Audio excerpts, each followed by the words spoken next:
Amós capítulo 7, hoje dos versículos 10 a 17.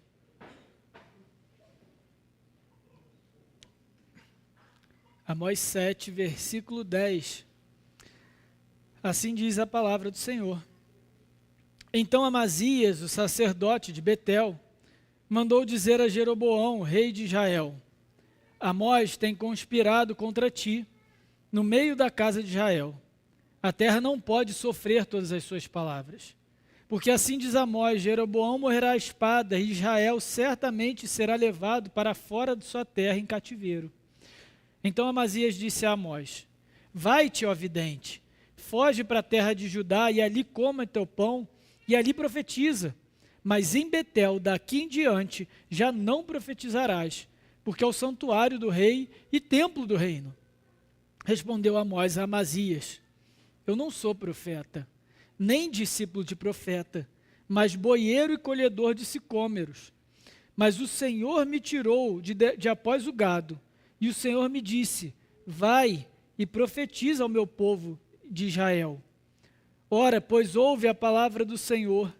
Tu dizes: Não profetizarás contra Israel, nem falarás contra a casa de Isaque.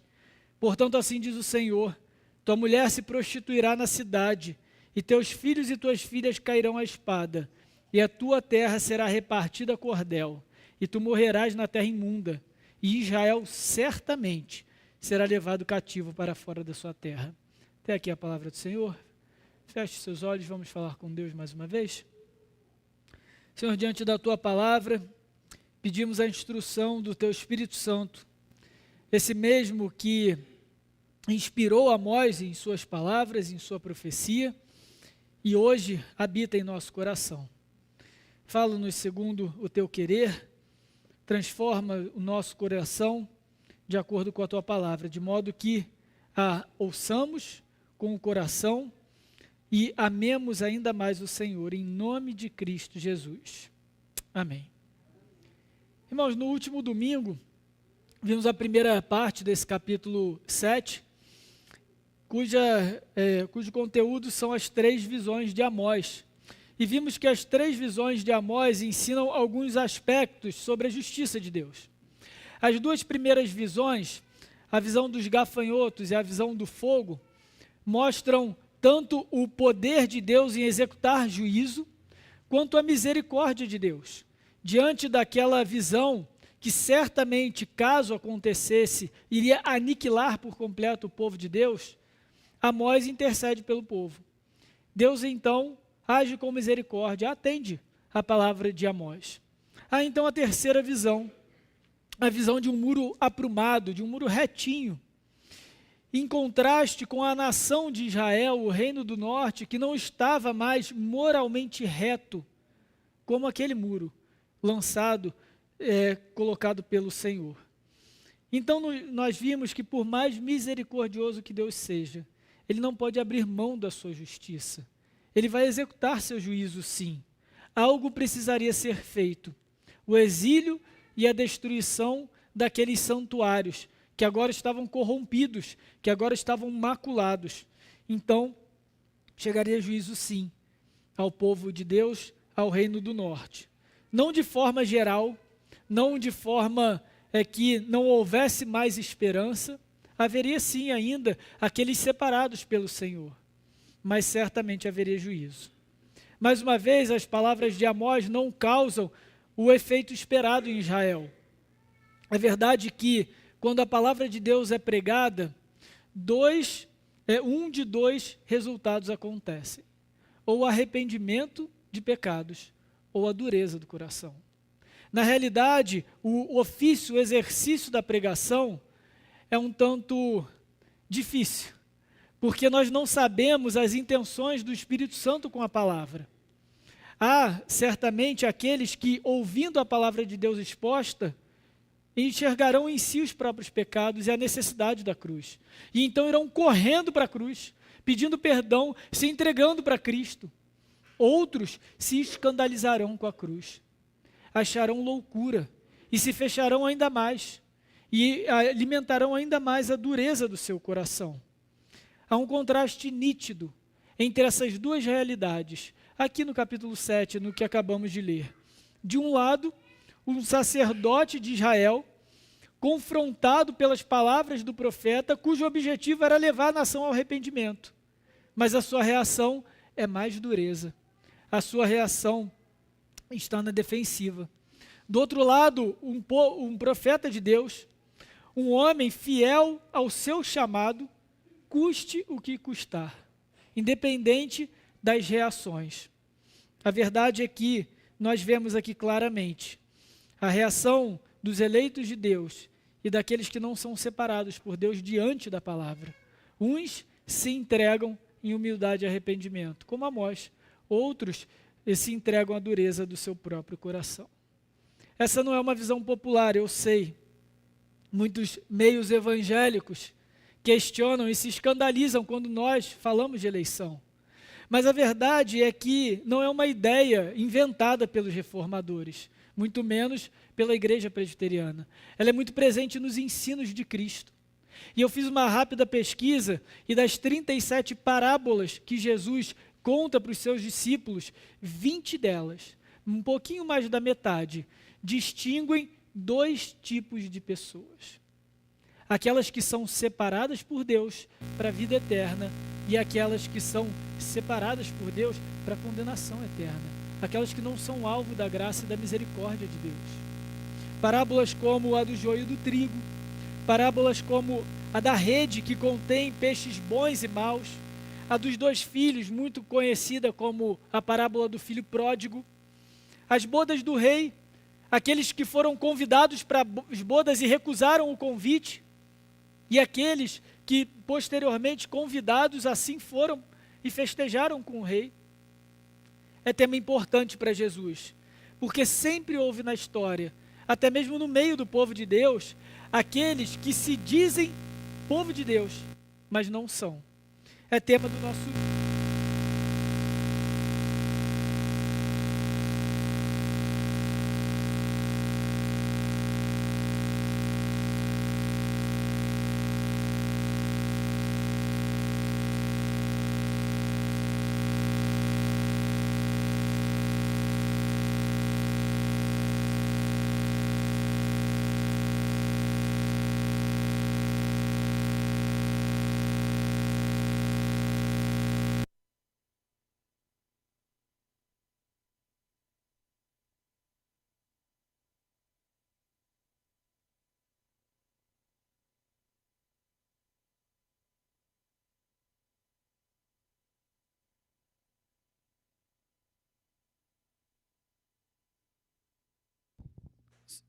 Som. Bom, vamos seguir. Uma hora o microfone ajuda a voz do pregador. Vamos lá. Então, meus irmãos, nossa mensagem hoje vai ver justamente o contraste entre esses dois tipos de pessoas. O sacerdote dos homens, aquele que, embora seja sacerdote, tem o seu compromisso com os homens ao seu redor e não com Deus. E o homem de Deus, o profeta de Deus. Primeira parte do sermão, então, sacerdote dos homens, versículo de 10 a 13. Como que a gente identifica no texto e também na vida aqueles que servem aos homens, ainda que sob o pretexto de servir a Deus? Primeira característica, eles pregam em benefício próprio. Vejamos o versículo 10 e 11 novamente. Então Amazias, o sacerdote de Betel, mandou a dizer a Jeroboão, rei de Israel: Amós tem conspirado contra ti no meio da casa de Israel, e a terra não pode sofrer todas as suas palavras. Aqui, irmãos, nós vemos as visões de Amós serem interrompidas, então, por uma narrativa de conflito. Conflito entre Amazias e conflito entre Amós. Amazias, aqui o texto diz que ele era sacerdote de Israel, mas pela proximidade e a influência que ele tinha com o rei, muito provável é que Amazias fosse o sumo sacerdote do reino, ou seja, ele era o responsável, ele era o cabeça pela religiosidade, pela religião de todo o reino do norte. Então, um homem com tamanho poder, com tamanha influência, com tamanho conhecimento teológico, era de se esperar que, ao ver Amós, ele identificasse a voz de Deus. ele identificasse o chamado de Deus ao arrependimento, ele identificasse que aquelas palavras de fato vinham do Senhor contra tudo o que eles faziam de errado, e que ele mesmo era complacente, que ele mesmo sabia e endossava como sumo sacerdote. Mas como então que Amazias recebe as palavras de Amós? Não com arrependimento, não com contrição, não com coração humilde, mas ele vê as palavras de Amazias como ameaça ao seu status quo, ao seu bem-estar. E a verdade é que aqui nós vemos no texto claramente que as duas maiores esferas de poder do Reino do Norte estavam corrompidas, tanto a monarquia quanto o sacerdócio. A monarquia, o rei, desde o primeiro rei do Reino do Norte, após a divisão, Jeroboão I, séculos antes de Jeroboão II, o rei promovia práticas contrárias à lei de Deus. Veio do rei, veio da casa do rei, a ideia de se adorar um bezerro de ouro no templo, de se eleger um novo templo para que o povo não descesse a Jerusalém para adoração, mas instituísse em Samaria uma segunda capital de adoração. Isso tudo partiu do rei, isso tudo partiu da monarquia. E certamente o sacerdócio perpetuava essas práticas profanas estabelecidas pelos reis anteriores. A verdade é que monarquia e sacerdócio estavam juntos contra o próprio Deus no Reino do Norte. E é por isso, então, que a mão de Deus pesou tanto, porque numa teocracia, num governo cujas leis vinham do próprio Deus, da própria lei moral do Senhor, era esperado que os dois maiores poderes, a monarquia e o sacerdócio, estivessem juntos em favor do povo para levá-lo à adoração a Deus. Mas, na realidade, eles estavam conduzindo o povo justamente para o contrário. E então, nós vemos a reação de Amazias agora, buscando o interesse próprio, interesse exclusivamente de preservar a sua posição e a do próprio rei. Porque a verdade é que desde que Amós começou as suas profecias e agora as visões, ele vem então denunciado as práticas imorais tanto do rei quanto do sacerdócio de Israel. E isso certamente poderia colocar em perigo o reino, poderia colocar em xeque o poder do rei. Isso já havia acontecido no passado com o profeta Elias, também no Reino do Norte, quando Elias se levanta contra Acabe e contra Jezabel, profetizando contra a imoralidade deles. Aquele reino caiu à espada. Acabe foi morto em batalha e Jezabel foi morta pelos inimigos de Israel. Amazias sabia da história. Mas em vez dele olhar para trás e ver o mesmo acontecendo em seu reino, ou seja, algo imoral que precisava ser tratado, assim como nos tempos de Acabe, ele vê a ameaça ao seu trono em Amós, porque o seu compromisso, o desejo do seu coração estava única e exclusivamente no seu poder. A gente vê isso em Amazias e a gente vê certamente isso de forma indireta em Jeroboão II. Irmãos, isso não é muito distante de nós. Quando nós, então, somos confrontados pela palavra de Deus nos nossos próprios pecados, e aí, então, nós criticamos aqueles que se levantam para nos atentar, para nos exortar, como se nós estivéssemos sendo ofendidos, e de fato somos. Porque ninguém quer ser chamado de pecador, ninguém quer ter as suas feridas abertas, ninguém quer ser exortado. Nós somos muito prontos, muito ávidos, de coração muito aberto para sermos abençoados. Mas para sermos abençoados através da exortação, ou seja, sermos confrontados pela lei de Deus, pela palavra de Deus, para uma correção pessoal, aí então nós levantamos as nossas defesas. Aí então nós nos levantamos contra os profetas de Deus, contra aqueles que o Senhor coloca no nosso caminho, para nos corrigir e nos levar para o caminho correto. Isso é natural de todo o ser humano.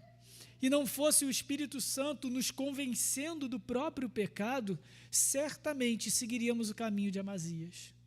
A verdade é que isso alcança a todos, isso alcança também aos falsos líderes. Líderes que não veem na dureza e no rigor da lei de Deus um convite para o arrependimento, um exercício de misericórdia, como vimos no último domingo. As duas primeiras visões serviram para mostrar para Amós e para o povo que Deus é justo, mas Ele também é misericordioso. Mas isso não aconteceu no Reino do Norte.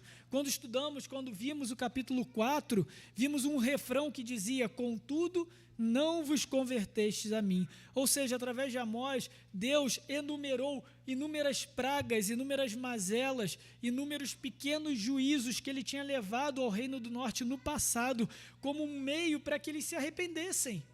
E a verdade é que no capítulo 4 nós vemos o refrão: contudo, não vos convertestes a mim. E no capítulo 5, versículo 6 de Amós, eu peço que os irmãos abram suas Bíblias. Se voltarmos um pouco mais, Amós 5, 6.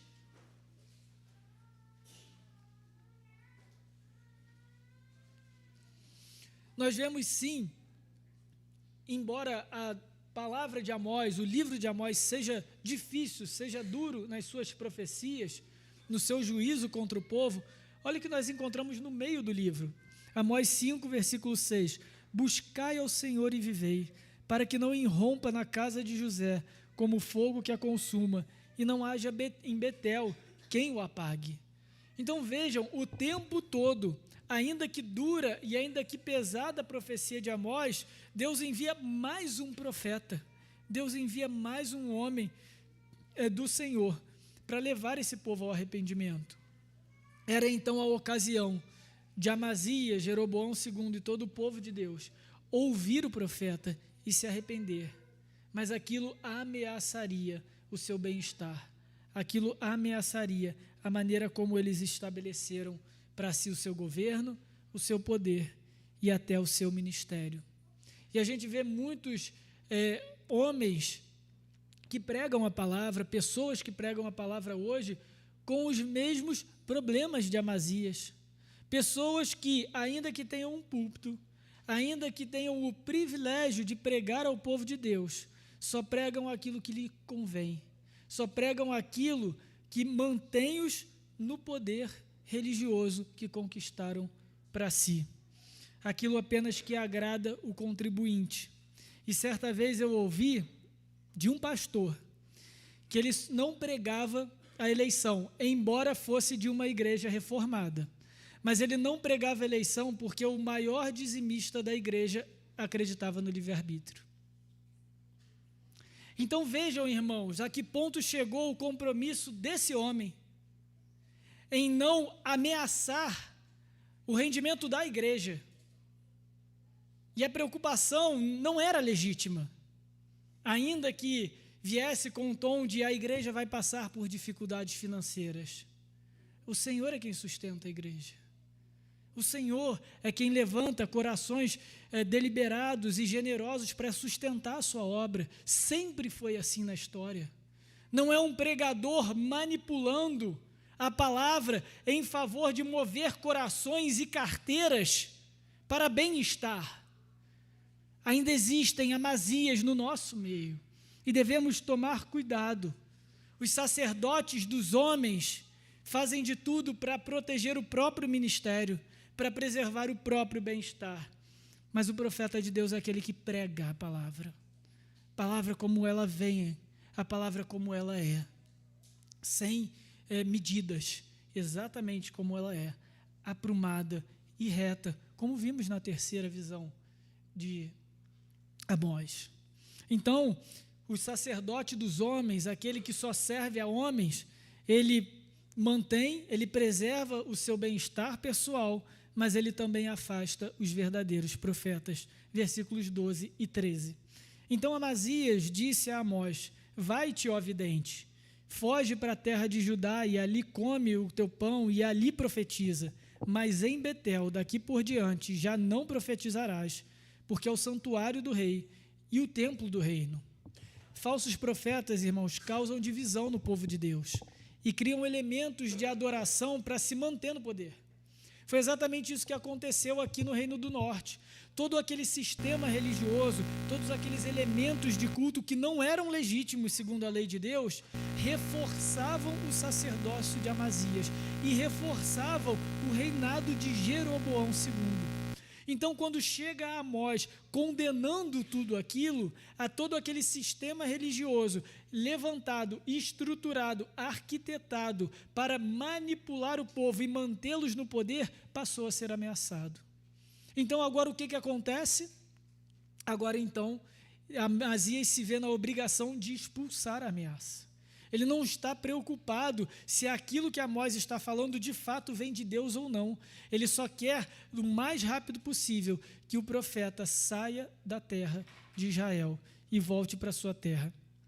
E vejam que esse afastamento, essa divisão, através de símbolos e elementos de cultos que não existem na palavra, não são apenas invenções de Amazias. A gente também vê nos dias de hoje rituais que servem simplesmente para elevar aqueles que estão aqui na frente, para alimentar e retroalimentar ministérios grandes, inchados e ricos e poderosos. A gente vê, por exemplo, réplicas da Arca da Aliança, a gente vê encenações do Antigo Testamento para criar uma aura, uma transcendência que não é própria para o nosso culto, o uso de óleos, de azeites, como se fossem ministração de poder, de unção, de purificação, danças, palavras inteligíveis, expressões, jargões próprias, palavras de poder, que servem apenas para reacender o poder daquele que os executa, aquele que tem o poder nas mãos, ou aquele que tem a liderança nas mãos. Só reafirma o poder e a influência daqueles que estão à frente desses ministérios. Mas tais ações, tais costumes não são prescritos pela palavra de Deus. Servem simplesmente para fortalecer o ministério de homens, de sacerdotes, de homens. Roupas que parecem mais fantasias, ou até mesmo vindas de religiões pagãs, para separar aqueles que se dizem ministros, aqueles que se dizem profetas, aqueles que se dizem ungidos do povo de Deus, para criar uma distância entre os ministros e a igreja de Cristo. Irmãos, não há distância. Eu estou aqui em cima pregando aos irmãos, mas eu sou como vocês. Eu sou servo de Cristo como vocês, pecador como vocês, carente da mesma glória que vocês. Se eu estou aqui hoje, é pela mesma graça que trouxe cada um de vocês aqui. Eu não sou melhor no reino, eu não sou maior no reino, eu não sou especial, eu não sou ungido de Deus. Eu sou conservo dos irmãos. E eu estou aqui para servir aos irmãos, para alimentá-los da palavra semana após semana, enquanto Deus me der esse privilégio, enquanto Deus me der a graça de falar com vocês. Não me olhem como alguém acima de vocês, porque eu não sou. Mas a gente vê sacerdotes de homens, seguindo o exemplo de Amazias, que criam ritos, rituais, costumes, elementos que não existem, para criar distanciamento e se elevar acima do povo, se colocarem distantes, se colocarem superiores ao povo de Deus, e assim se perpetuam no poder, e assim mantêm o seu controle, o seu domínio sobre o povo de Deus. A fala de Amazias revela o que estava no seu coração, revela o que estava na intenção do seu coração. Veja que primeiro Amazias zomba das visões de Amós, no versículo 2, ele chama vai-te, ó vidente, e segundo, ele manda Amós retornar para Judá, porque Amós não era natural do reino do norte, Amós era de Judá, do reino do sul, depois da divisão dos reinos.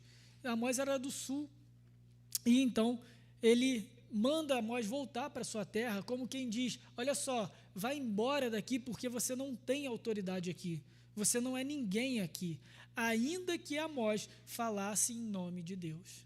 Porque para Amazias, a autoridade que lhe era importante, a autoridade que ele via, era a autoridade dada pelos homens.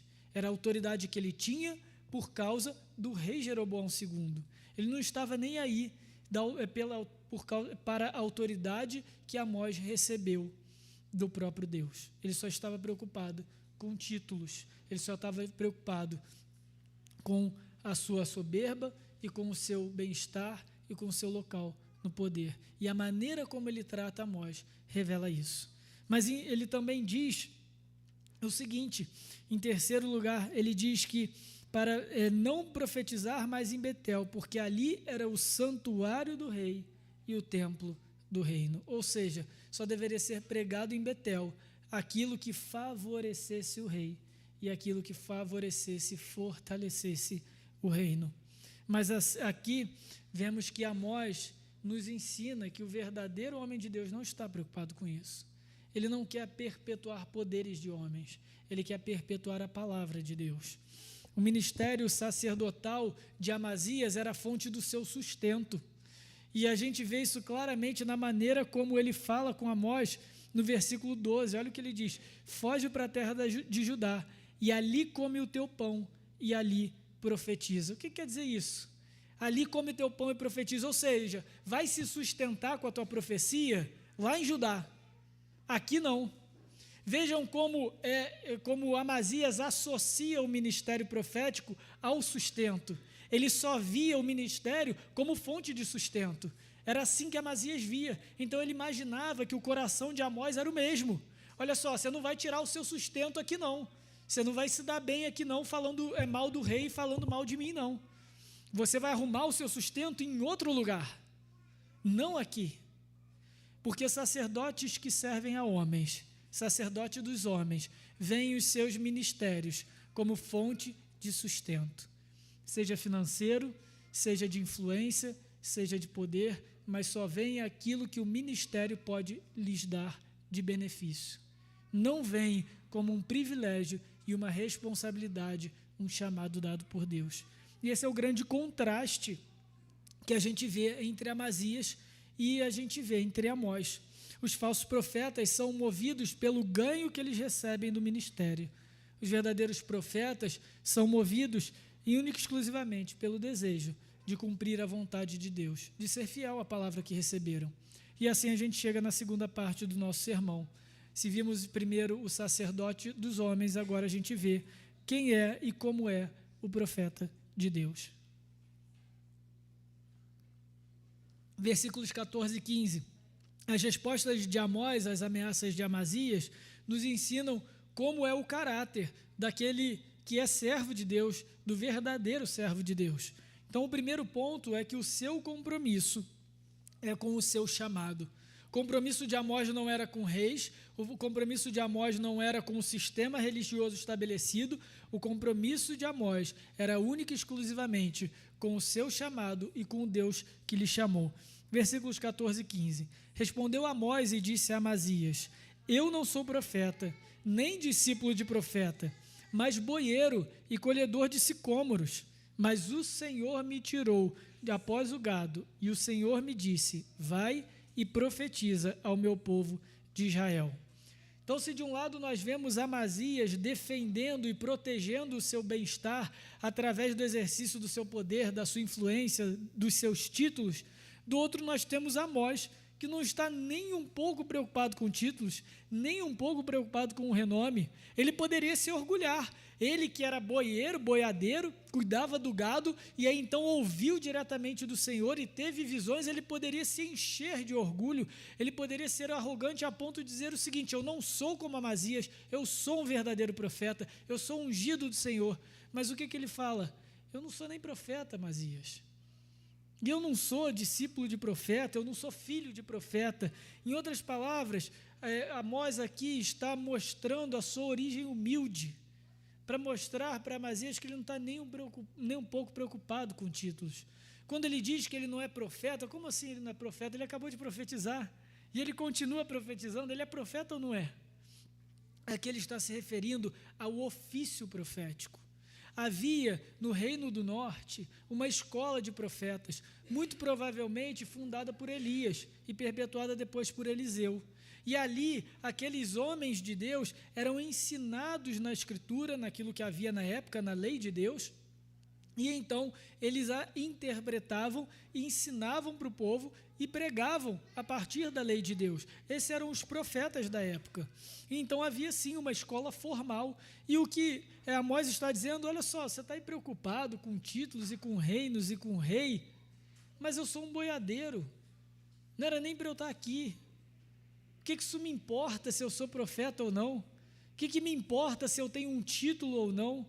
O meu único compromisso é pregar a palavra de Deus. Então vejam que a preocupação de Amós era apenas ser fiel ao seu chamado. Ele não estava preocupado naquilo que as pessoas iam pensar dele ou na honra que ele receberia por ser profeta de Deus. E esse é o verdadeiro profeta de Deus, aquele que faz o que faz por amor ao chamado, porque ama aquele que o chamou. E aqui então a gente vê essa distinção entre o ofício profético e o exercício profético. Então peço que os irmãos abram em 1 Coríntios 14, versículo 3.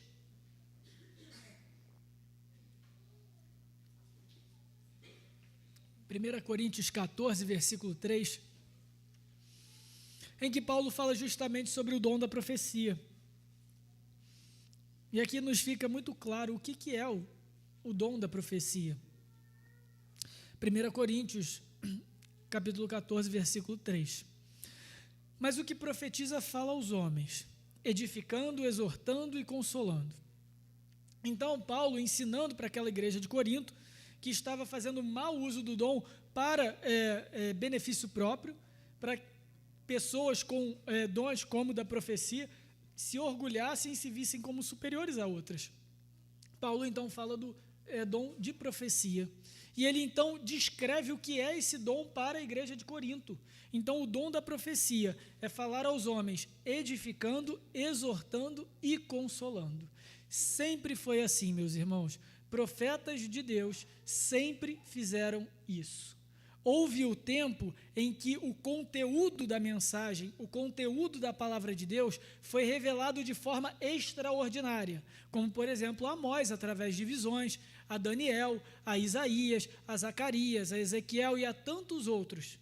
Houve o tempo em que os profetas, sim, tinham visões, era-lhes revelado aquilo que iria acontecer, com o objetivo de que essa revelação fosse registrada como palavra de Deus inspirada para o povo ao longo da história, até os apóstolos, os últimos que, através de profecia, escreveram a Escritura. Agora nós temos a Escritura revelada. Agora nós temos a palavra de Deus concluída, fechada, o suficiente para que todo aquele que olhe para essa palavra creia que Jesus é o Cristo. Esse é o objetivo, por exemplo, do Evangelho de João, que João fala, olha, aquilo que Jesus fez muito mais coisa do que poderia caber em todos os livros, mas isso vos escrevo para que saibam que Jesus é o Cristo. Então esse é o objetivo da palavra de Deus. O cânon, a Bíblia está fechada, a profecia está fechada. Então não há mais necessidade do ofício profético, daqueles que receberão nova palavra, nova revelação, porque senão tudo aquilo que seria revelado ou recebido como profecia, para além do que está escrito na Bíblia, deveria ser registrado e colocado em pé de igualdade à Escritura. E ninguém faz isso hoje, ou não deveria fazer isso hoje. Mas então não há o exercício profético? Claro que há o exercício profético, e é desse dom que Paulo fala em 1 Coríntios 14. Desculpa, meus irmãos. Obrigado. É desse dom que Paulo fala em 1 Coríntios 14, daqueles que têm o dom de profecia. Envolve ver coisas, envolve adivinhar detalhes da sua vida futura? Claro que não. Envolve única e exclusivamente o que vimos no versículo 3 de Coríntios 14, edificar, exortar e consolar. O que é isso? Edificar é esclarecer, é explicar o texto, é explicar a palavra de Deus de modo que a igreja seja edificada, cresça, amadureça na fé, amadureça no entendimento da Escritura. Isso é edificação. Então esse é o objetivo do meu sermão aqui, domingo após domingo, edificar a igreja na palavra de Deus, de modo que a palavra fique clara, de modo que os irmãos aprendam a confiar nessa palavra, de modo que os irmãos tenham nessa palavra a segurança da sua salvação. Isso é edificação. É isso que o profeta faz hoje, não o profeta, mas aquele que exerce a profecia, exortando. Então, a exortação é a aplicação da palavra, a aplicação no sentido de aconselhamento e também de correção, de advertência. Então, muitas vezes, a palavra de Deus vai nos corrigir, vai nos exortar, vai nos aconselhar. E aquele que prega a palavra, aquele que ensina a palavra, deve usar bem a palavra como instrumento de Deus para exortação dos irmãos. E, por fim, consolo. Ou seja, trazer esperança para nós, mostrando a graça de Deus, mostrando a segurança da salvação, mostrando a beleza da obra de Cristo, mostrando a alegria que nós temos na salvação. Não foi exatamente assim que nós fizemos toda a nossa liturgia no Salmo 33? Eu não escolhi à toa esse texto, porque ele nos lembra da alegria da nossa salvação e da alegria de fazer parte do povo de Deus. Isso é consolo que vem da palavra de Deus. Isso é exercício profético. Eu não preciso adivinhar aqui quem que vai ser promovido na empresa, qual vai ser a próxima família a ganhar um bebê, quem vai trocar de carro. Eu não preciso fazer isso, e isso não é profecia. Profecia é edificação, exortação e consolação. Havendo isso no púlpito, há exercício profético. Portanto, existe sim o dom da profecia até hoje, nesses termos e nesses termos somente. Existe o ofício profético? Não. Acabou-se o ofício, acabou-se os profetas com os apóstolos, mas nem por isso a palavra de Deus não é útil e necessária para nos edificar, nos exortar e nos consolar na graça de Deus. Amós sabia disso. Amós olhava para si e falava: eu não sou profeta, mas me veio a profecia, portanto eu vou edificar o povo, eu vou exortá-lo e eu vou consolá-lo na misericórdia e na esperança da salvação, caso eles se arrependam. Foi exatamente o que Amós fez e é exatamente isso que nós fazemos. Então, irmãos, é assim que nós hoje diferenciamos os falsos profetas do nosso tempo, aqueles que acrescentam as profecias ou dizem ser profetas, trazendo aquilo que não é exortação, trazendo aquilo que não é edificação, trazendo aquilo que não é consolação, mas trazem adivinhações à sua palavra, trazem ensinos que não são propriamente bíblicos, trazem visões que não condizem com a realidade e servem somente para quê? Para exaltar o nome do profeta. Não é verdade?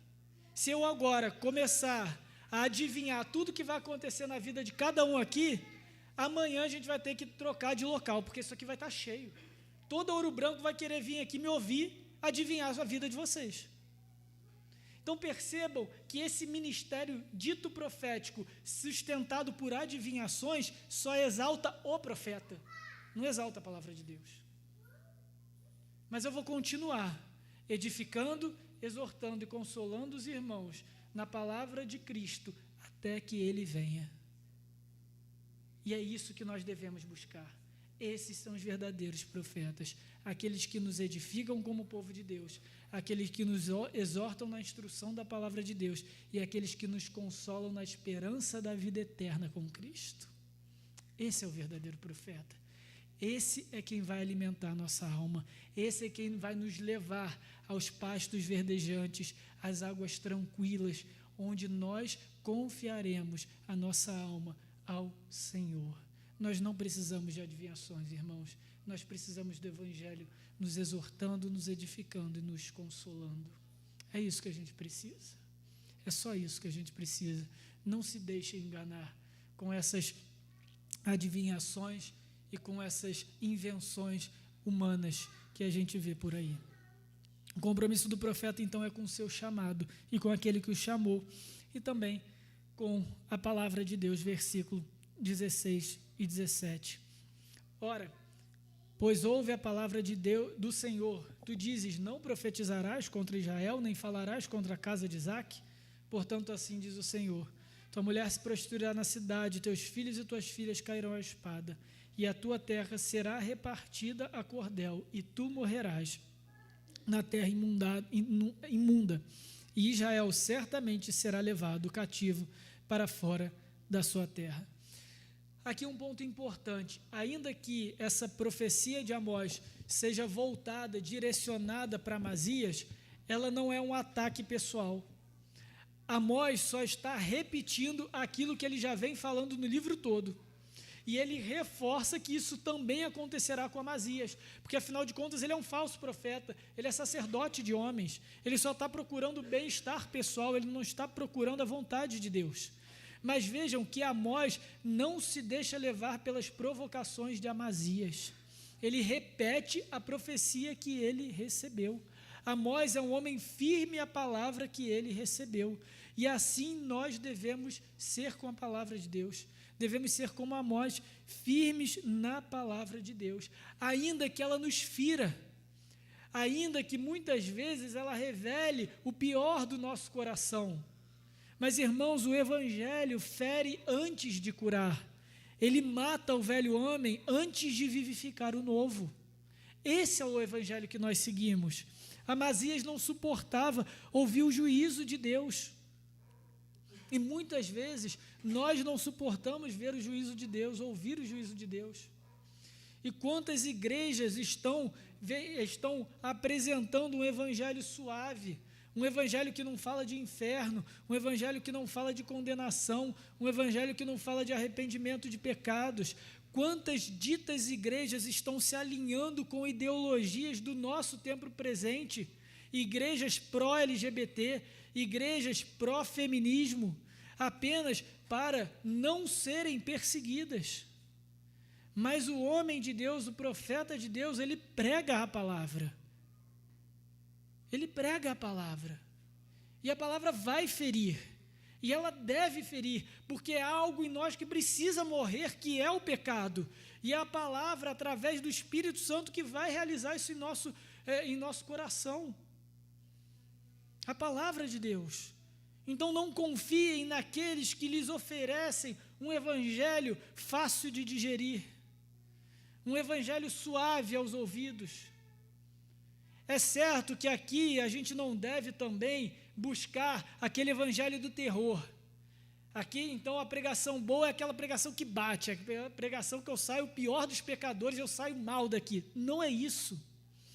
Nós temos que condenar o pecado do mundo com coragem, sendo isso oportuno ou não. É essa a instrução de Paulo: pregue a palavra.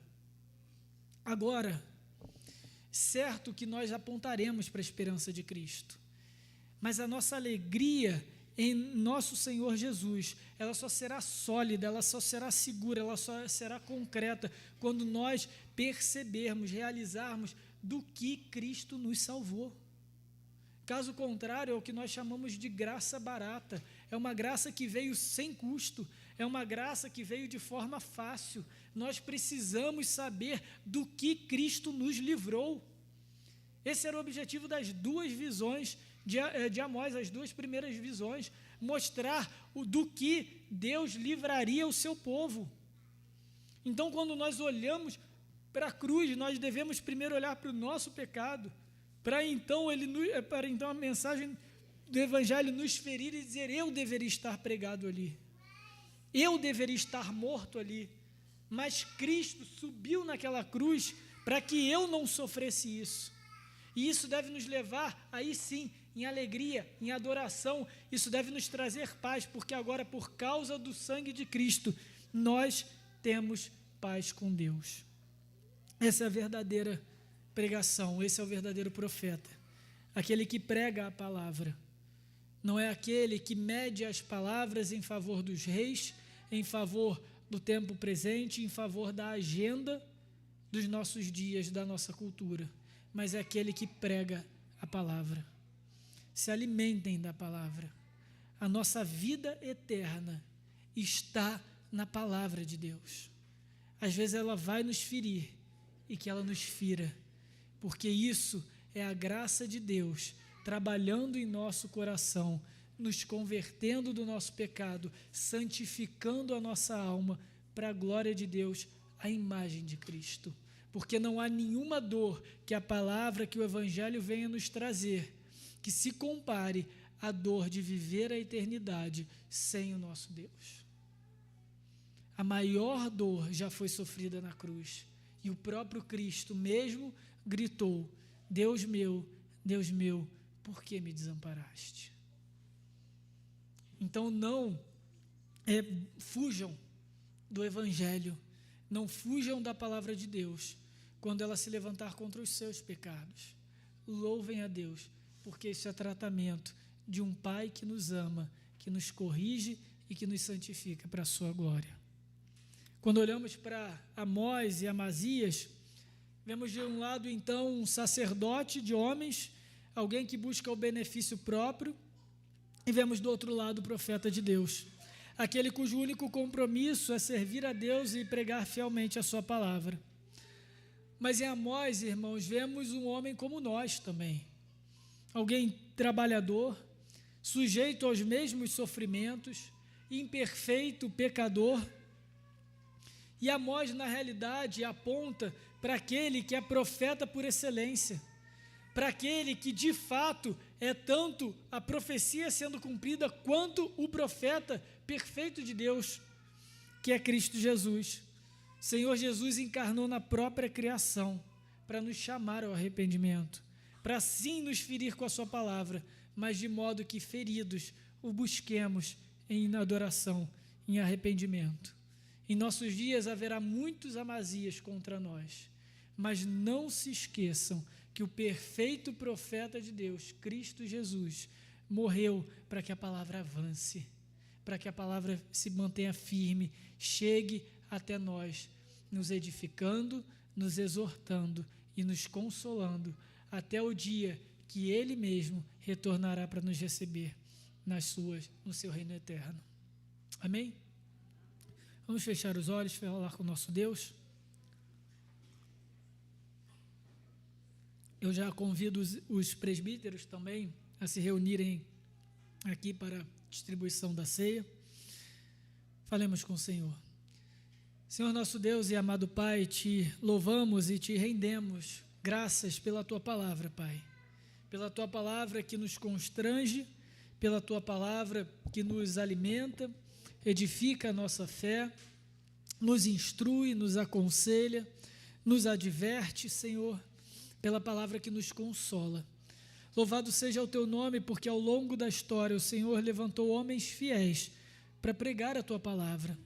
E pedimos, Senhor, que o Senhor continue pela instrumentalidade dos Teus servos, através do poder do Espírito Santo, continua nos alimentando com a Tua palavra, Senhor. Aumenta a nossa fé, nos dá amor por aquilo que aprendemos, por aquilo que o Senhor mesmo colocou diante de nós através da Tua Escritura, Senhor. E nos dá olhos e ouvidos atentos contra os falsos mestres do nosso tempo, contra aqueles que são sacerdotes de homens, que são apenas réplicas de Amazias, homens que usam o local onde estão, o ministério que receberam, apenas para sustentar-se em benefício próprio, Senhor. Livra-nos disso, livra-nos, Senhor, desses homens e preserva a Tua igreja, Pai, dos falsos mestres, daqueles que pervertem o Evangelho de Cristo em benefício próprio, Senhor. E dá-nos cada dia mais conhecimento, mas, sobretudo, amor pela Tua palavra. Em nome de Jesus. Amém.